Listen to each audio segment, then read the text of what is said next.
gaya hidup sederhana. Kukatakan ini bukanlah karena kekurangan, sebab aku telah belajar mencukupkan diri dalam segala keadaan. Filipi 4 ayat 11.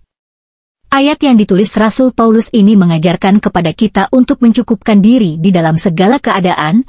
Ini artinya bukan hanya keadaan kekurangan kita hidup sederhana atau mencukupkan diri, tetapi di dalam keadaan kelimpahan sekalipun kita harus tetap hidup sederhana atau mencukupkan diri.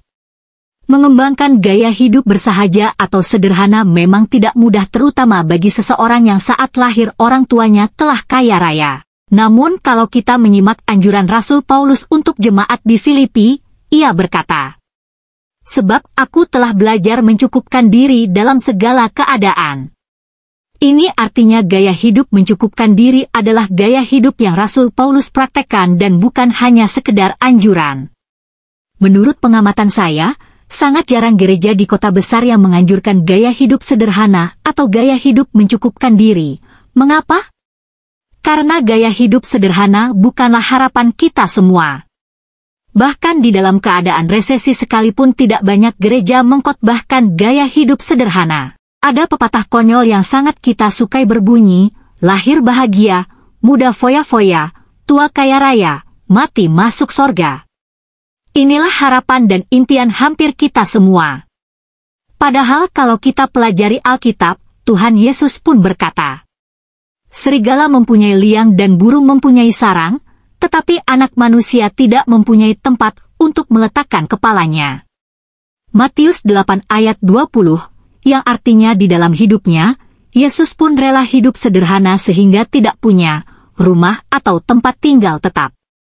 Khotbah yang menganjurkan gaya hidup sederhana pasti tidak populer dan sangat tidak disukai, karena hampir semua hamba Tuhan juga tak menyukai gaya hidup sederhana atau gaya hidup mencukupkan diri dalam segala keadaan.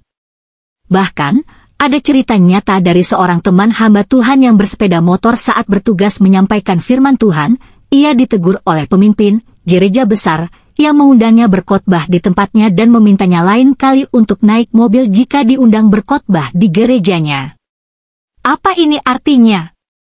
Saya menduga kesederhanaan telah disamakan dengan kurang diberkati, atau kesederhanaan identik dengan kurang rohani atau kurang imannya seseorang. Benarkah demikian? Marilah kita belajar mencukupkan diri dalam segala keadaan, karena hanya orang yang telah belajar mencukupkan diri, yang rela menolong dan berbagi dengan orang lain. Dan kerelaan berbagi dan menolong membuktikan Anda adalah seorang beriman. Warga kerajaan selalu berkecukupan karena terbiasa hidup sederhana. Hanya orang yang terbiasa berkata cukup yang bisa membantu orang lain. Tuhan Yesus memberkati.